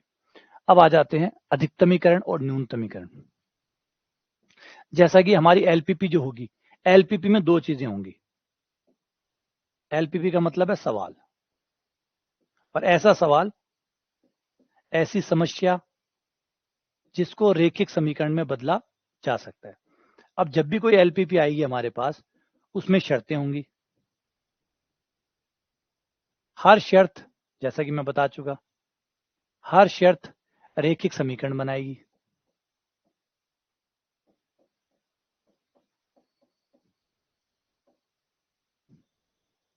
हर शर्त अपने आप में एक रेखिक समीकरण बनाएगी। फिर आपको एक उद्देश्य दिया जाएगा कि भाई ये जो समीकरण है, इनको जब आप सॉल्व कर रहे हैं तो सॉल्व करते ध्यान रखना कि ऐसे सॉल्व करना, इस उद्देश्य से सॉल्व करना। फिर एक उद्देश्य दिया जाएगा, एक उद्देश्य दिया जाएगा कि समीकरण को सॉल्व कर रहे हो, सॉल्व करते टाइम ध्यान रखना है कि इस उद्देश्य को पूरा करना है। जैसे मैंने कहा कि ऊपर टंकी बनवानी है। अब टंकी बनवाने के कई तरीके हो सकते हैं। एक तरीका, अब उद्देश्य क्या है आपका, टंकी बनाने का हो गया, आप उस काम को कैसे पूरा करवाना चाहते हैं, कम समय में पूरा करवाना चाहते हैं, कम लागत में पूरा करवाना चाहते हैं, है ना, या बढ़िया क्वालिटी में पूरा करवाना चाहते हैं, किस तरीके से पूरा करवाना चाहते हैं, आपको उद्देश्य बताना होगा। आपको सारे प्रकार के लोग मिल जाते नहीं मिल जाते, है ना। देखते हैं मकान बनाते हैं, तो आप मकान, जब भी आप मकान बनाते हैं, ठेकेदार आपसे पहले ही पूछ लेते हैं कि भैया कैसा मकान बनाना है, उद्देश्य क्या होगा। मकान मकान बनाने में मतलब कमरे वमरे दीवारें छत तो सब गिरेगी, लेकिन कैसी चाहिए आपको, कम समय में चाहिए, क्वालिटी कम चाहिए, ज्यादा चाहिए, तो वो पहले उद्देश्य है। जिस उद्देश्य से वो आगे आपका जो ठेकेदार है, जो कॉन्ट्रैक्टर है, वो काम करना शुरू करेगा। तो काम तो करेगा ही, दीवारें तो खड़ी करेगा ही करेगा, छत तो डालेगा, वो सब कुछ करेगा, लेकिन करते समय उसका उद्देश्य क्या रहेगा, जो आप उसको डिफाइन करके देंगे, भैया मुझे ये चाहिए, मुझे कम लागत में चाहिए, 10 लाख में तो 10 लाख में बना दे दे, चाहे किसे ही कर, तो फिर वो 10 लाख के हिसाब से काम करेगा। तो उद्देश्य है जिस अकॉर्डिंग समीकरण को सॉल्व करना है। उद्देश्य में दो चीजें होंगी हमारे, इतने उद्देश्य तो हम लेके नहीं चल सकते, है ना। हमारे उद्देश्य दो प्रकार के होंगे, या तो अधिकतमीकरण या न्यूनतमीकरण। लागत को कम करना, है ना, या फिर कोई चीज है जिसको अधिकतम करो, जैसे लाभ है, उसको अधिकतमीकरण करो, मतलब मिनिमाइज करो। वो डिपेंड करता है क्या उद्देश्य देगा, या तो मिनिमाइज का देगा कि भैया मुझे कम से कम मान चाहिए, या कहेगा कि मुझे ज्यादा से ज्यादा मान चाहिए। सवाल में दो प्रकार की चीजें होंगी, मिनिमाइज और मैक्सिमाइज। मतलब आप उसको मिनिमाइज करिए या आप उसको मैक्सिमाइज करिए, दो चीजें आपको उद्देश्य वो साथ में देगा, दो उद्देश्य आपको देगा। अब एलपीपी को सॉल्व करने की विधियां, अब एक सवाल कर लेते हैं, जिससे सारी बातें, अभी तक बहुत थ्योरी हो गई है, सारी बातें एक सवाल के अंदर सबकी सब ठीक हो जाएंगी। एलपीपी को हल करने की विधियां, एलपीपी को हल करने की हमारे पास दो मेथड है। एक मेथड है ग्राफिकल मेथड, एक है सिंप्लेक्स मेथड। ग्राफिकल मेथड है, जो भी आपको एलपीपी की समस्या दी गई होगी, उसे ग्राफ बना के आप सॉल्व कर सकते हैं। लेकिन दिक्कत ये है कि ग्राफिकल मेथड जो है वो व्यापक विधि नहीं है। ग्राफ की एक समस्या है, ग्राफ की समस्या ये है कि ग्राफ में जब आप किसी चीज को दिखाते हैं, तो ग्राफ में सिर्फ दो ही एक्सिस होते हैं, एक्स एक्सिस और वाई एक्सिस। अब आप बोलोगे जेड एक्स भी होता है, लेकिन जेड एक्स हम बना नहीं सकते, क्योंकि फिर वो त्रिवी में आकृति हो जाएगी, त्रिवी में आकृति हम बना नहीं पाते। तो हम बोर्ड तक अगर बात करें, कागज तक की बात करें, है ना, किसी कार्डबोर्ड पे या किसी गत्ते पे काम कर रहे हैं, किसी फर्श पे लिख रहे हैं, दीवार पे लिख रहे हैं, तो वो 2D होगा। और 2D पे आपका ज्यादा से ज्यादा दो ही चर को आप दर्शा सकते हैं, एक एक्स एक्स पे ले लो और एक वाई एक्स पे ले लो। तो ग्राफिकल मेथड की सबसे बड़ा ड्रॉबैक ये है कि अच्छा है, हम कर सकते हैं, लेकिन ये सिर्फ दो वेरिएबल तक ही काम करता है। दो वेरिएबल से ज्यादा अगर आ गए, दो चरों से ज्यादा चर आ गए, तो फिर ये काम करना बंद कर देगा। ये ग्राफिकल मेथड का नुकसान है। अब दूसरा है सिंप्लेक्स मेथड। ये है टेबुलर मेथड, मतलब टेबल का यूज करने वाला। अब इस मेथड की कमाल बात यह है कि ये टेबल को यूज करता है, तो टेबल में तो चाहे आप कितनी बड़ी बना लो, टेबल में तो आप कितनी बड़ी बना लो, तो इसमें आप जितने चाहे उतने चरों को सॉल्व कर सकते हैं। इससे कोई भी लिमिटेशन नहीं है, अनलिमिटेड है। जैसे एक एक्सेल सीट बनानी है, उसमें कितने स्टूडेंट के नाम डाल सकते हैं, जितने चाहो, जितने चाहो, कोई दिक्कत ही नहीं है। जैसे एक बोर्ड होता तो वो लिमिटेड होता, भाई ये बोर्ड पे आप नाम लिखते तो यहाँ तक 20 नाम आ जाते, 30 नाम आ जाते, लेकिन एक्सेल सीट तो चलती जाएगी चलती जाएगी, एक एक एक लाइन और बन जाएगी, नीचे एक लाइन और बन जाएगी, नीचे एक लाइन और बन जाएगी, वो चलता रहेगा। तो वो उसमें होता है। सिंप्लेक्स मेथड टेबुलर मेथड है, मतलब टेबल का यूज करता है, और टेबल का यूज करता है तो उसमें खाली एक एक रो और बनानी है, एक पंक्ति और बना दो, एक चर के लिए एक पंक्ति और बना दो, तो ये तो अनगिनत वेरिएबल को हैंडल कर सकता है। लेकिन अब इसमें दिक्कत ये है कि ये थोड़ा कॉम्प्लेक्स है, ये कॉम्प्लिकेटेड है। तो ग्राफिकल मेथड इजी है, तो वही बात है, सबके साथ कुछ प्लस है कुछ माइनस है, प्रो एंड कॉन तो सबके साथ ही रहते हैं। तो इसके साथ अच्छी बात ये है कि ये यूजफुल है, इजी यूज है, आराम से आप इसको टैकल कर सकते हैं। बुरी बात ये है कि ये 2 चरों के बाद फेल हो जाता है। इसकी अच्छी बात ये है कि ये कितने चरों पे भी काम कर सकता है, लेकिन बुरी बात ये है कि ये कॉम्प्लिकेटेड है, इसके कैलकुलेशन पार्ट मुश्किल है। ठीक है, दोनों का अपना अपना महत्व है।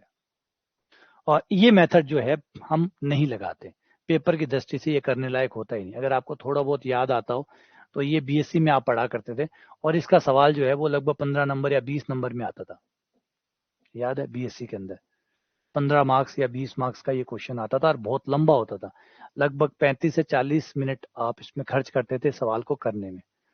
तो भी इतना बड़ा सवाल होता था, तो इसकी हमें सारी बातें, हमें इस सवालों को सॉल्व नहीं करना है, बस इसकी थ्योरी थ्योरी पढ़नी है कि क्या थ्योरी है, ये कैसे काम करता है, इसकी जो थ्योरी है बस वो समझनी है। काम तो हम ग्राफिकल मेथड को ही लेंगे, हम काम तो ग्राफिकल, और पेपर में सिंप्लेक्स मेथड का सवाल नहीं आता, उसकी थ्योरी आती है।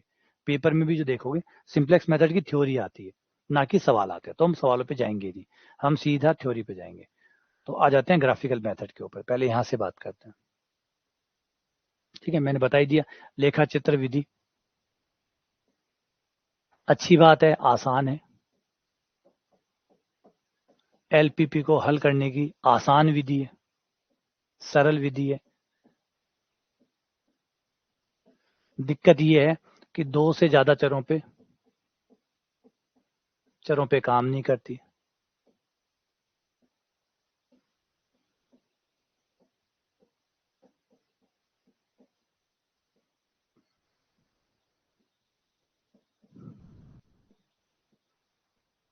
ये बुरी बात है, अच्छी बात भी है बुरी बात भी है। अच्छी बात है आसान विधि है, बुरी बात है 2 चरों से ज्यादा पे काम नहीं करती। सिंप्लेक्स विधि जो मैं बता चुका, अच्छी बात ये है कि चरों की कोई लिमिटेशन नहीं है।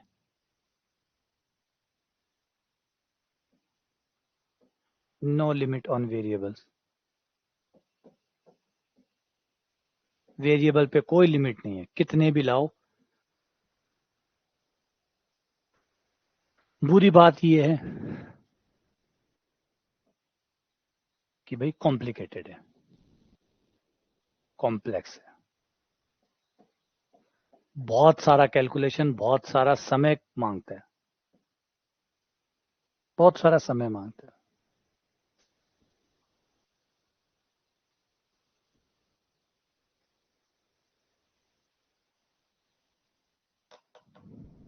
ठीक है, समझ में आ गई ये बात कि सिंप्लेक्स मेथड में अपनी अच्छी बात बुरी बात है, और ग्राफिकल में अपनी अच्छी बुरी बात तो होता भी है। देखो, आप कोई भी मेथड बनाएंगे तो आएगा, जैसे आप अच्छी गाड़ी बनाना चाहते हैं तो महंगी हो जाएगी, सस्ती बनाएंगे तो फिर अच्छी नहीं बनेगी। तो कहीं ना कहीं वो एक बीच में जो है ना कॉन्ट्राडिक्शन वो बनता ही है, जिसे ट्रेड ऑफ कहते हैं। ट्रेड ऑफ में क्या होता है, जब आप एक चीज को बढ़ाते हैं तो दूसरी चीज अपने आप या तो घट जाती है ना। किसी भी आप बैलेंस जो करते हैं ना वो बहुत मुश्किल होता है। कंपनी को देखे, कंपनी के साथ सबसे बड़ी दिक्कत यही होती है। खासकर एक ऑटोमोबाइल कंपनी की बात कर लेते हैं, ऑटोमोबाइल कंपनी की दिक्कत सबसे बड़ी यही रहती है कि करें तो क्या करें। लोगों को 10 लाख में गाड़ी चाहिए, 10 लाख में उन्हें एसयूवी चाहिए। अब एसयूवी 10 लाख में कैसे दे दें, एसयूवी 10 लाख में कैसे दे दें, हम 20 लाख की गाड़ी 10 लाख में कैसे दे दें।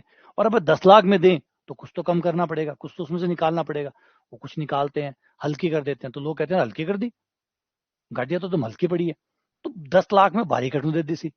तो वही बात है ना, वो पैसे के साथ फिर वो प्रॉब्लम सबसे ज्यादा रहती है कि कैसे सेट करें, कैसे प्राइस को सेट करें। ये है ना बिजनेस, शायद ये ऑटोमोबाइल की इंडस्ट्री की प्रॉब्लम नहीं, शायद सबकी ही प्रॉब्लम है। प्राइसिंग जो सेट करना है ना वो बहुत मुश्किल है, क्योंकि लोगों को सेम प्राइस के अंदर एक्सपेक्टेशन हमेशा लोगों की हायर होती है कि भाई इतने का सामान आप, मैं इतने दूंगा लेकिन मुझे सामान ये चाहिए। और कंपनी भी जानती है कि रियलिस्टिक चीज तो नहीं है कि अगर आप इतने रुपए में ये मांग रहे हैं, वो तो खर्चा है, वो सब सारे चैनल जुड़ा पड़ा है, टैक्सेशन जुड़े पड़े हैं उसके अंदर, मैन्युफैक्चरिंग जुड़ी पड़ी है, कॉस्ट जुड़ी पड़ी है, ढेर सारे तरीके हैं जो सारे सब उसमें ऐड हुए हुए हैं। वो सारे पैसे लग लुगा के वो चीज, अगर मान लो कंपनी उसको मिनिमम भी निकालती है उस चीज को, जो वो डिमांड कर रहा है, अगर उस चीज को निकालते हैं तो 200 की पड़ेगी। अब उसे वो चाहिए 100 में, अब वो 100 की चीज वो 100 में मांग रहा है, चीज 200 की पड़ रही है। तो यहाँ प्रॉब्लम आ जाती है, कंपनी कैसे टैकल करेगी। है ना। तो वो सबके साथ ये ड्रॉबैक वाली जो कहानी है कि एक चीज को अगर आप बढ़ा रहे हो तो दूसरी चीज उसके साथ में अपने आप ही कम हो रही है। तो फिर कंपनियां क्या करती है, क्लासेस डिवाइड कर देते हैं। कंपनियों के पास भी एक अच्छा तरीका एक जो है, आप कारों में जाएंगे तो कारों में उन लोगों ने अलग अलग सेगमेंट डिवाइड किए हुए हैं। 8 लाख का सेगमेंट, 12 से 12 लाख तक का सेगमेंट, 12 से 17 लाख का सेगमेंट, 17 लाख से ऊपर का सेगमेंट। कभी आप ऑटोमोबाइल, कभी गाड़ियां देखने गए हो तो आप देखेंगे एक बड़ी समझदारी की जो ट्रिक उन्होंने अपनाई हुई है, उन्होंने सेगमेंट्स डिवाइड किए हुए हैं। सेगमेंट है, एक है 8 लाख से नीचे वाली गाड़ियां, एक है 8 लाख से 12 लाख की बीच की वाली गाड़ियां, एक है 12 लाख से 17-18 लाख की गाड़ियां, और एक है 18 लाख से ऊपर वाली गाड़ियां। है ना। इस तरीके से उन लोगों ने वो सेगमेंट्स डिवाइड किए हुए हैं कि भाई 8 लाख वाली में आ जाओ। जैसे मोबाइल फोन में देख लीजिए, सेगमेंट बने हुए हैं। 15 लाख तक का मोबाइल, 15,000 तक का मोबाइल, 15 से 25,000 तक का मोबाइल, 25 से 35,000 तक का मोबाइल, और फिर ऊपर वाला मोबाइल, फिर उसकी कोई सीमा नहीं है। तो कंपनियों को भी फायदा मिल जाता है। मान लीजिए सैमसंग का आता है, जेड फोल्ड आता है, वो 1.5 लाख का आता है। तो कंपनी ने वो रिसर्च किया है, बहुत डेवलपमेंट किया है, तो वो उनके आपको लग रहा होगा कि वो कॉस्टली है, लेकिन जिस तरीके से कंपनी ने जो पैसा उसमें खर्च किया है वो कवर तो करेगी ना। और कवर नहीं करेगी तो अगली बार कंपनी कुछ कर ही नहीं पाएगी। ये लास्ट प्रोडक्ट होगा कंपनी का। अगर कंपनी ने वापस पैसा नहीं कमाया तो ये उसका लास्ट प्रोडक्ट होगा, इसके बाद में कंपनी पे ताला लग जाएगा। तो कंपनी को वो जितना भी पैसा उन्होंने रिसर्च में खर्च किया है, बनाने में खर्च किया है, वो सब कवर करना है ना। तो सेम चीज वैसे चलती है, तो यही चीज चलती है। ये दवाइयों में देख लीजिए, दवाइयों में भी यही है। जब भी कोई नई दवाई आती है महंगी आती है, क्योंकि कंपनी को कॉस्ट निकालना होता है। और कॉस्ट क्यों निकालना होता है, ताकि आगे वो रिसर्च कर सके, आगे पैसे और बना सके, और चीजें बना सके। ठीक है ना। तो इसलिए ये चीज हमेशा ही रहती है। इसलिए कभी भी चीज को सर्वश्रेष्ठ मत मानिएगा कि कोई चीज सर्वश्रेष्ठ है, हो ही नहीं सकती। हर चीज अपने आप को बैलेंस करने की कोशिश लगातार करती रहती है। अब एक एग्जांपल लेते हैं।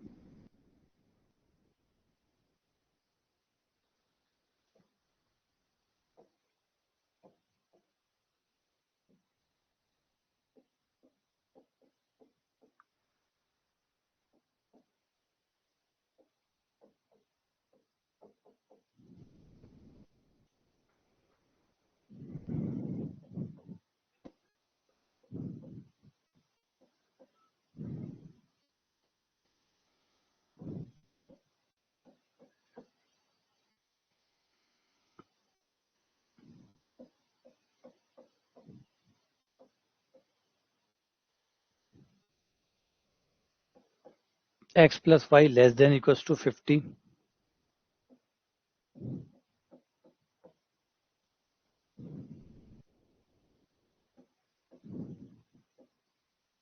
3x+y <= 90।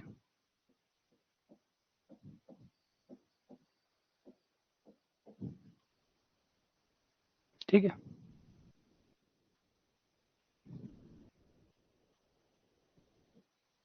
अब आ जाओ, देखो ध्यान से। अब इन सब चीजों के पहले नाम सुन लीजिए। सभी समीकरण को अगर आप देखेंगे, सबकी सब रेखिक है। सबकी सब रेखिक है, चाहे आप उद्देश्य से शुरू कर लें, उद्देश्य से शुरू करके नीचे तक आए। कोई भी समीकरण ऐसी जिसमें आपको स्क्वायर दिख रहा है, x गुणा वाई दिख रहा है, नहीं दिख रहा ना। हर जगह जहां भी दिख रहा है, x दिख रहा है 1 पावर, y 1 पावर, सबकी सब जितनी भी इसमें लिखी हुई है, सबकी सब एक घाती है। सबकी सब एक घाती है। एक घाती मतलब लीनियर है। तो इसे कहते हैं LPP problem, linear programming problem. जहां पे आपकी सारी शर्तें, सारे उद्देश्य, सबके सब, हर चीज वहां पे एक लीनियर प्रॉब्लम है, एक रेखिक समस्या, यानी रेखिक समीकरण है। समझ में आ गई पहली बात तो ये कि एलपीपी किसे कहते हैं। जब आपका कोई सवाल, आपकी कोई समस्या, हर शर्त, हर चीज उसकी जो भी है, वो सब की सब एक रेखिक रूप में हो, तो उसको एलपीपी कहते हैं। नंबर एक। नंबर दो, इसके छोटे छोटे टुकड़े होते हैं, इसे कहते हैं उद्देश्य। जहां पे आपको बताया जाता है कि आपको क्या करना है। हल तो करना है, लेकिन क्या हल करना है, किस उद्देश्य से हल करना है, इसको उद्देश्य कहते हैं। इंग्लिश में कहते हैं ऑब्जेक्टिव, उद्देश्य फलन,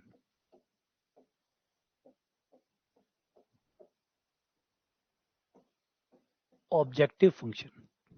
ये हमारा ऑब्जेक्टिव है। यही बताता है कि लास्ट में कौन सा उत्तर, कौन सा हल माना जाएगा और कौन सा नहीं माना जाएगा। ये लास्ट में तय करेगा कि किसे मानना है और किसे नहीं मानना है। ये आपके कहलाते हैं प्रतिबंध, रेस्ट्रिक्शन, सब्जेक्ट, इसको शॉर्ट फॉर्म में लिखा जाता है सब्जेक्ट टू, मतलब उद्देश्य पूरा करो इन शर्तों के अंदर रहते हुए। तो ST लिखा जाता है ना कि भाई उद्देश्य पूरा करो, बिल्कुल करो, लेकिन शर्तों के भीतर रहते हैं। जैसे हम कहते हैं क्रिकेट में शतक बनाओ, डबल शतक बनाओ, लेकिन नियमों को मानते हुए। आप नियम नहीं तोड़ सकते, नियमों को मानते हुए शतक बनाओ, डबल शतक बनाओ, ट्रिपल शतक बनाओ, जितने रन बना सकते हो उतने बनाओ, जितना बढ़िया खेल सकते हो बढ़िया खेलो। तो वही ये सब्जेक्ट टू का मतलब होता है ना, आप पढ़ते ही हैं, वो आता है कि मार्केट रिस्क वाला जो आता है ना, कि मार्केट रिस्क है, इसमें जो भी आप इन्वेस्टमेंट करें, investment are subject of the market risk, कि भाई आपके पैसे को मार्केट में डालेंगे तो जो मार्केट से रिस्क क्रिएट बनता है वो आपके इन्वेस्टमेंट में रहेगा। तो सेम वही बात है कि भाई उद्देश्य ये है, इसको पूरा करो, मैक्सिमाइज करना है, करो मैक्सिमाइज, लेकिन इन शर्तों के भीतर रह के पूरा करना, यूं नहीं कि उद्देश्य ही पूरा कर रहे हो बिना शर्तों के, है ना। मतलब शतक बना रहे लेकिन आपकी मर्जी, जिया मन मार रहे हो, बिया खेल रहे हो, कोई नियम को मान रहे हो, वो मान्य को नहीं होगा। शतक बना, डबल शतक बना, जितने रन चाहे उतने बना, लेकिन जो गेम की शर्तें हैं उसके भीतर भीतर बना, ठीक है। तो इसे कहते हैं सब्जेक्ट टू। तो ये प्रतिबंध हो गए। अब नीचे वाले एक प्रतिबंध पर गौर करो, ये सिर्फ इस बात के लिए पुख्ता कर रहा है कि भाई एक्स और वाई के मान वही मान्य होंगे जो नॉन नेगेटिव होंगे। तो ये बहुत इंपॉर्टेंट कंस्टेंट,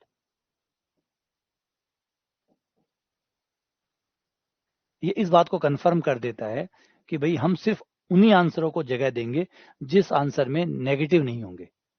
ऋणात्मक प्रतिबंध, नॉन नेगेटिव कंस्टेंट, बहुत जरूरी है। मैं समझा चुका है इसके बारे में कि रियल टाइम में चीजें नेगेटिव नहीं होती है। अब बोलोगे जब होती नहीं तो फिर नेगेटिव को क्यों लिया गया? नहीं होती इसका मतलब ये नहीं कि हर जगह ही नहीं होती, ज्यादातर जगहों पे नहीं होती। हमारे जो डे बाय डे की चीजें हैं, है ना, उनमें नहीं होता। साइंटिफिक चीजों में तो नेगेटिव भरा पड़ा है, तो सब जगह नहीं होता ऐसा नहीं है ना। क्लियर हो गया ये बात? ये इस तरीके से हिस्से होते हैं, उद्देश्य फलन, प्रतिबंध, और उनमें भी एक ऋणात्मक प्रतिबंध। ये बात समझ में आ गई? अब हम क्या करने वाले, अब आ जाते बात करने वाले। अब हम सबसे पहले एक्स वाई के वो मान निकालने वाले हैं, वो हल क्षेत्र निकालने वाले, क्योंकि एक उत्तर नहीं आएगा, उत्तरों की झड़ी आएगी। हल क्षेत्र निकालेंगे, सॉल्यूशन। ये जो शर्तें हमें बताई गई है, इन शर्तों को सॉल्व करेंगे और वो उत्तर निकालेंगे जो सबको राजी करता हो। 1 2 3, इन सबको खुश करने वाले उत्तर निकालेंगे। वो एक्स वाई के मान निकालेंगे जो इन सबको खुश करते हो, ठीक है। ऐसे हो सकता है एक उत्तर मिले, 2 उत्तर मिले, 3 मिले, 5 मिले, 10 मिले, 15 मिले, 20 मिले, 50 मिले, या अनंत उत्तर मिले। ऑब्वियसली बात है, आराम से मिल जाते हैं, अनंत अनंत उत्तर भी मिल जाएंगे। ऐसे अनंत उत्तर मिल जाएंगे जो इन समीकरणों को, इन असमीकाओं को संतुष्ट करते होंगे। फिर क्या होगा? फिर उन उत्तरों को लेकर, वो जो भी आपका समुच्चय है, उन सारे उत्तरों को लेकर आप जाएंगे उद्देश्य के पास, और आपके सारे उत्तरों में से जो उत्तर उद्देश्य को पूरा करता है, उद्देश्य को पूरा करना मतलब जो सबसे बड़ा उत्तर देगा वो विजेता, वो बाहर आ जाएगा, वो उत्तर कहलाएगा। उसे लास्ट में उसे बोलेंगे इष्टतम हल। जो उत्तर हमारे उद्देश्य को पूरा कर देगा वो इष्टतम हल कहलाएगा, मतलब ऑप्टिमल सॉल्यूशन कहलाएगा।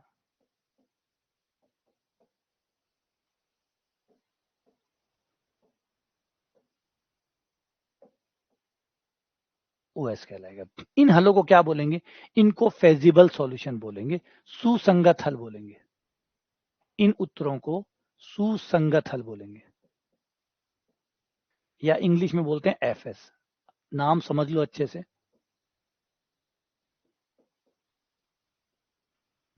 ये नाम बार बार यूज होंगे। फेजिबल सॉल्यूशन, फेजिबल सॉल्यूशन क्या होते हैं? वो सॉल्यूशन जो आपके प्रतिबंधों को संतुष्ट करते हैं, जो प्रतिबंधों को संतुष्ट करते हैं। प्रतिबंध भी ये नहीं कि एक को नहीं, जितने प्रतिबंध है, चाहे 50 हो, सारे प्रतिबंधों को संतुष्ट करने वाले हल ही सुसंगत हल कहलाते हैं। अब इन सुसंगत हलों में से जो उद्देश्य को पूर्ति करेगा वो उसमें से राजा बन जाएगा, है? उसमें से वो राजा बन जाएगा जो उद्देश्य को पूरा। उद्देश्य क्या है? मैक्सिमम। जो भी जेड पे सबसे ज्यादा उत्तर देगा है ना, जो जेड का यहाँ उद्देश्य जेड है, जेड मैक्सिमम, तो जो जेड का मान सबसे बड़ा दे देगा वो उत्तर माना जाएगा, तो इसमें से वो बाहर निकल जाएगा, तो वो क्या हो गया, OS हो गया। तो OS एक तरह से तो FS ही है ना, OS क्या है, एक तरह का FS ही है, क्योंकि FS में से तो निकला हुआ है। जैसे हर राजा एक इंसान होता है, लेकिन हर इंसान एक राजा नहीं होता, हर राजा एक इंसान होता है, क्योंकि इंसानों में से ही राजा निकलता है, इंसानों में से ही राजा निकलता है, तो राजा क्या है तो इंसान ही। सेम वही ऑप्टिमल सॉल्यूशन किस में से निकला, FS में से, तो इन FS में से ही, इन फेजिबल सॉल्यूशन में से ही कोई राजा बनेगा, कोई ऑप्टिमल सॉल्यूशन बनेगा। क्लियर है ये बात समझ में आई नहीं आई, क्लियर है, बढ़ जाए आगे, ठीक, आ जाओ, यहां तक हो गया हमारा एक भाग पूरा। अब ऐसी समीकरण आपको नजर आएंगी, इस टाइप की LPP प्रॉब्लम नजर आएंगी, और एटलीस्ट एक सवाल इन पेपरों में इसका आएगा ही आएगा, इससे जुड़ा हुआ कुछ ना कुछ पूछ लेगा, ये बता दो या वो बता दो या आप बता दो बा बता दो, या इसकी थ्योरम अभी आएंगी उनसे जुड़ा हुआ कोई सवाल पूछ लेगा। तो पहला ये क्लियर हो गया, आ कहानी क्लियर होगी कि के बोल है कि को के नाम हुए, कौन सो के काम आवे, ये सब जोड़ बाकी है। अब आ जाते हैं इनके ग्राफ कैसे बनते हैं, इनका हल क्षेत्र कैसे निकलता है, फिर उसमें से उद्देश्य को कैसे खुश करवाया जाता है। अब आपको क्या करना है, आपको डायग्राम बनाना है, लेखा चित्र बनाना है।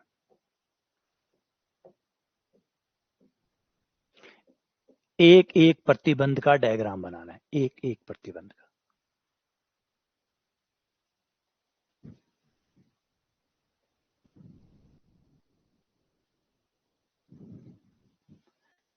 एक एक प्रतिबंध का, पहला प्रतिबंध लो, प्रतिबंध नंबर 1 उठाओ, प्रतिबंध नंबर है x plus Y less than 50,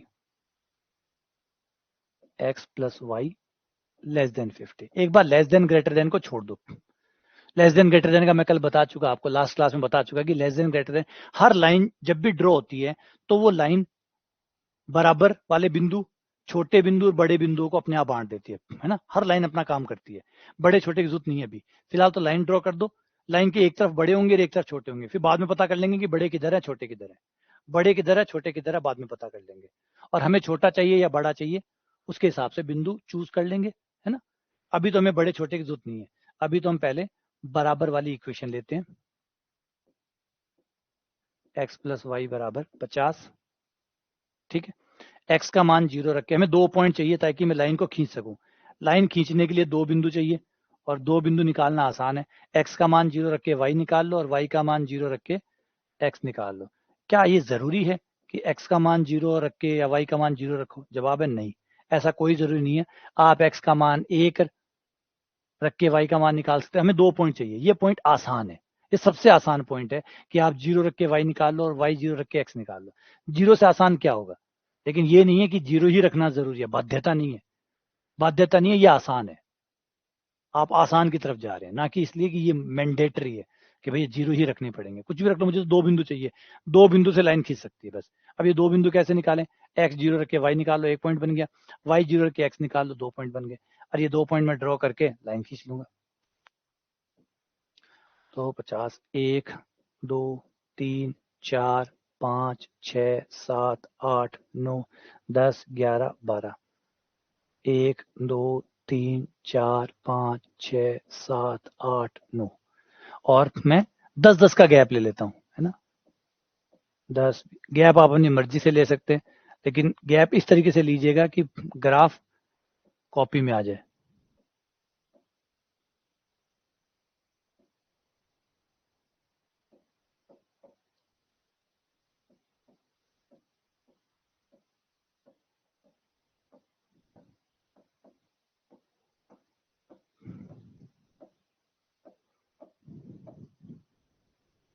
ये हो गया, ठीक है।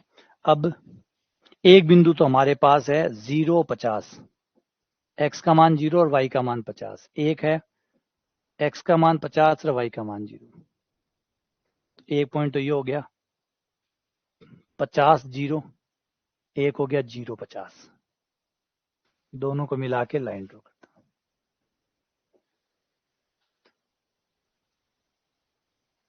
ये रहा, ठीक है, क्लियर है।